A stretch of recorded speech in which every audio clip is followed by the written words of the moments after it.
సంవత్సరాల తరబడి ఎన్ని మందులు వాడినా మీ మోకాల నొప్పులు తగ్గట్లేదా? ప్రాణ పెయిన్ క్లినిక్ లో అత్యాధునిక చికిత్స. హాయ్ హలో నమస్తే, వెల్కమ్ టు సుమన్ టీవీ. ఆంధ్రప్రదేశ్లో మే 13న సాధారణ ఎన్నికలైతే పూర్తయిపోయాయి, కానీ జూన్ 4న వచ్చే ఫలితాల కోసం ఓటర్లు అయితే ఒక రకంగా చర్చించుకుంటున్నారండి. ఎవరు గెలుస్తారో అనే అంశం మీద అయితే రోజంతా కూడా ఒకటే హాట్ టాపిక్ అనే చెప్పుకోవచ్చు. ఈ రోజైతే నేనైతే ఉన్నాను విజయనగరం జిల్లా కేంద్రంలో. ప్రజల నాడి ఏ విధంగా తెలుసుకునేందుకు నేనైతే వెళ్తున్నాను. ఓకే, విజయనగరం జిల్లా చూసుకున్నట్టయితే విజయనగరం నియోజకవర్గం నుండి సిట్టింగ్ ఎమ్మెల్యే అయినటువంటి కోలగట్ల వీరభద్రస్వామి వైకాపా అభ్యర్థిగా బరిలోకి దిగ్గా, కూటమి అభ్యర్థిగా అదితి గజపతిరాజు బరిలోకి దిగారు. సో ఇద్దరిలో గెలుపు ఎవరిని కైవసం చేసుకుంటుందనే అనే దానిపై ఓటర్లు ఒకసారి అడిగేద్దామా? విజయనగరంలో ఈసారి ఏ పార్టీ గెలుస్తున్నారు? టీడీపీ. ఎవరు గెలుస్తారంటే ఈసారి? విజయనగరంలో టీడీపీ గెలుస్తుందని నాకు అయితే. అన్న, ఈసారి విజయనగరం నియోజకవర్గంలో వైకాపా నుండి సిట్టింగ్ ఎమ్మెల్యే కోలగట్ల వీరభద్రస్వామి గారు బరిలోకి దిగారు. అదేవిధంగా టీడీపీ నుండి కూటమి అభ్యర్థిగా అదితి గజపతిరాజు కూడా బరిలోకి దిగారు. మమ్మల్ని మళ్ళీ గెలిపిస్తారా అని వైకాపా అయితే ధీమా వ్యక్తం చేస్తుంది. నిజంగా అభివృద్ధి సంక్షేమం అనేది ప్రజలు పరిగణలోకి తీసుకొని ఓటు వేశారంటారా? అభివృద్ధి అనేది సంక్షేమాలు అది తాత్కాలిక సంక్షేమంలాగే కనిపించే కాబట్టి మన బతుకు జీవుడికి సంక్షేమ పథకాల్లా కనిపించలేదమ్మా. అమ్మఒడి ఇస్తున్నాం, అమ్మఒడి ఇస్తే మాలాటోళ్ళం ఏంటి చేస్తున్నాం? గవర్నమెంట్గా పిల్లలు కాలేజీలో చదివిస్తున్నాం, స్కూల్లో చదివిస్తున్నాం. ఆ డబ్బులు వస్తే ఏదో ఇంట్లోకి పూట బచ్చింకి ఆడికి వీటికి ఉపయోగించేస్తున్నాం. అవసరమైతే పిల్లలకి ఏదో బట్టలు ఏవో కొనగలుగుతున్నాం, అంతేగాని మరి ఇంకోటి చేయలేకపోతున్నాం. వాళ్ళ కోరికలు తీర్చలేకపోతున్నాం. పని లేదమ్మా, నేను పని కావాలి. మాకు పని కల్పించాలంటే ఇసుకని బాగా ఫ్రీగా వదలాలమ్మా. ఏ రాజకీయ నాయకుడైనా చేయవలసింది ఇదే. సార్, మీరు చెప్పండి, ఈసారి విజయనగరంలో కుర్చీని కైవసం చేసుకునేది ఎవరు? విజయనగరంలో అయితే మటుకు లాస్ట్ టైం 2019 కంటే 2024లో కూడా ఓటింగ్ శాతం పెరిగింది. 20 సంవత్సరాల నుంచి 39 సంవత్సరాలు ఉన్న యువత అందరూ కూడా 38,000 ఓట్లు ఉన్నాయి విజయనగరం నియోజకవర్గంలో. ఆ 38,000 ఓట్లు మెజారిటీ ఓట్లు ఎవరో పడితే వాళ్ళు లీడ్ చేస్తారు. గెలుపు అయితే మటుకు విజయనగరంలో పక్కా ఫైట్. ఇది 50-50 ఛాన్సే. ఒక పార్టీ పక్కాగా వస్తుందని చెప్పలేం, ఒక పార్టీ రాదని చెప్పలేం. చిన్న ఎడ్జ్ ఏదైనా ఉన్నదంటే వీరభద్రస్వామి గారికి చిన్న ఎడ్జ్ ఉంటుంది. ఆ ఎడ్జ్ ఏంటంటే ప్రజల్లో అందుబాటులో ఉంటారు. ప్రతి కార్యకర్తకి ప్రతి ఓటర్ కూడా నిరంతరం కూడా రాజకీయం చేస్తారు కాబట్టి ఆయన చిన్న ఎడ్జ్ ఉండడానికి అవకాశం ఉంది. వైఎస్ఆర్సీపీకి అవకాశం ఉంది. అంటే మీరు అనేటట్టు యువత అంతా కూడా ఓట్లు అంటే అటువైపు మొగ్గు చూపుతున్నారు, ఇటువైపు. సో యువత ఓట్లు కీలకంగా తీసుకున్నట్టయితే దాన్ని బట్టి క్యాలిక్యులేట్ చేసుకుంటే ఎవరు గెలుస్తారు? దాన్ని బట్టి టీడీపీ గెలుస్తుంది. అన్న, నియోజకవర్గంలో కోలగట్ల వీరభద్రస్వామి వైసీపీ నుండి పోటీ చేస్తున్నారు. అదేవిధంగా అతిథి మేడం కూడా పోటీ చేస్తున్నారు టీడీపీ. ఎవరు గెలుస్తారు? ఇక్కడ విజయనగరంలో మాత్రం టీడీపీ వస్తుందని అంటున్నారమ్మా. అది అనడమే చాలా బాగా తెలుస్తున్నాయి, కానీ మిగతాది మాత్రం ఎవరైనా చెప్పలేరు. అది మెజారిటీ వస్తుంది అంటావు నీ ఆలోచనకి?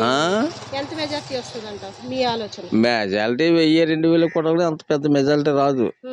అదే ఈ కాలేజీ తాలూకు స్టూడెంట్ చదువుకున్న ఉన్నారు కదా, వాళ్ళు మాత్రం కొద్దిగా వేసారని అంటున్నారు. అది బయటకు తెలిసిన బాగోటు.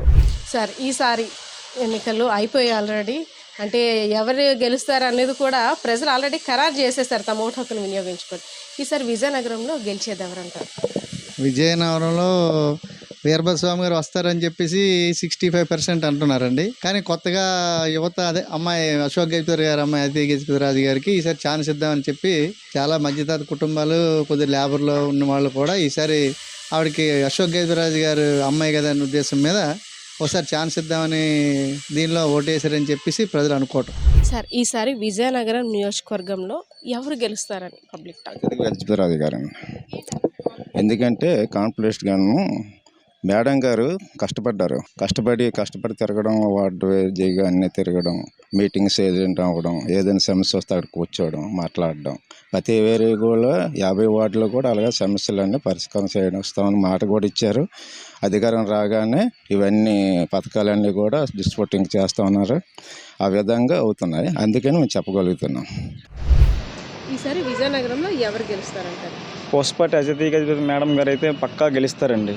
అసెంబ్లీలో అడుగుపెట్టే బాధ్యతలు ప్రజలందరూ అప్పచెప్పారు ఆవిడకి.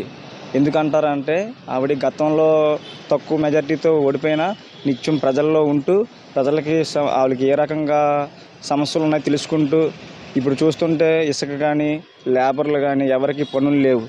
అలాగనేసి ప్రజల్లోకి వెళ్ళి వాళ్ళ సమస్యలు చెప్పాలని ఆవిడ ఎన్నో అడిగారు. ప్రజలందరూ చెప్పారు, ఈసారి మీకు ఎలాగైనా గెలిపిస్తాం మేడం, మాకు బతకడానికి తోవ చూపించమని ప్రజలు ఎంతోమంది ప్రాధాయపడుతున్నారు. ఈ ఆలోచన ప్రకారంగా సరే మేడం గారిని అసెంబ్లీలో అడుగుపెట్టే బాధ్యత విజయనగరం జిల్లా ప్రజలందరూ తీసుకుంటున్నారని మేము పక్కాగా చెప్పగలుగుతాం. మెజార్టీ వస్తుందని ఎక్స్పెక్ట్ చేయొచ్చు. ప్రజల్లో అందరిలో మార్పు వచ్చింది మేడం. అలాగే అదితి మేడం గారికి పుట్టుకతోటే కోటీశ్వరులు. వాళ్ళ కోసం మనం ఎంత చెప్పినా తక్కువే. అలాగనేసి వాళ్ళు ఏది ఆశించే మనుషులు కాదు, ప్రజలకి సేవ చేయాలి. వాళ్ళు రాజులు కుటుంబ సభ్యులు. ఎందుకంటే అశోక్ గారి గురించి మనం ప్రత్యేక చెప్పే అంత వయసు కూడా నాది కాదు. ఆయన కోసం అందరికీ తెలుసు, ప్రపంచ దేశాల్లో తెలుసు అతని కోసం. అలాగే ఈరోజు తను వచ్చారనుకున్న అదితి మేడం గారు గెలిస్తే పేద ప్రజలందరికీ కూడా న్యాయం జరుగుతుంది. ఎంత మెజార్టీ వస్తుంది? నా అంచనా ప్రకారంగా అయితే అందరూ మారారండి. సుమారుగా 36,000 మెజార్టీ పైన గెలిపిస్తారు మేడంని. సార్ ఈసారి విజయనగరం నియోజకవర్గంలో గెలిచేది ఎవరండి? అదితి విజయలక్ష్మి గారు. ఏంటి అంత కాన్ఫిడెంట్? మొదటి నుంచి ప్రజల్లో తిరుగుతాండ్రు. గతసారి ఓడిపోయిన కానించి వాళ్ళ నాన్నగారు చేసిన మంచి పనుల వల్ల అదితి విజయలక్ష్మి గారే గెలుస్తారండి.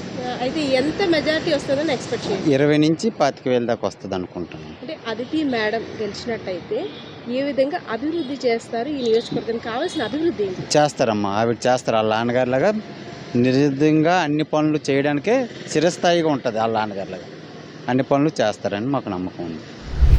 విజయనగరం నియోజకవర్గంలో గెలిచేది ఈసారి టీడీపీ వస్తాను. ఓకే, విజయనగరం జిల్లాలో ఓటర్ల నాడి ఏ విధంగా ఉందో విన్నారు కదా. కొంతమంది వైసీపీ గెలుస్తుందంటే, కొంతమంది టీడీపీ గెలుస్తుందని అయితే ఇక్కడ తెలుస్తుంది. కానీ జూన్ 4 వరకు వచ్చే ఫలితాల కోసం అయితే ఉత్కంఠ భరితంగా ఎదురు చూస్తున్నారనే చెప్పుకోవచ్చు. పరిస్థితి అయితే ఇది. కెమెరా పర్సన్ శ్రీనివాస్తో పద్మా, సుమన్ టీవీ, విజయనగరం.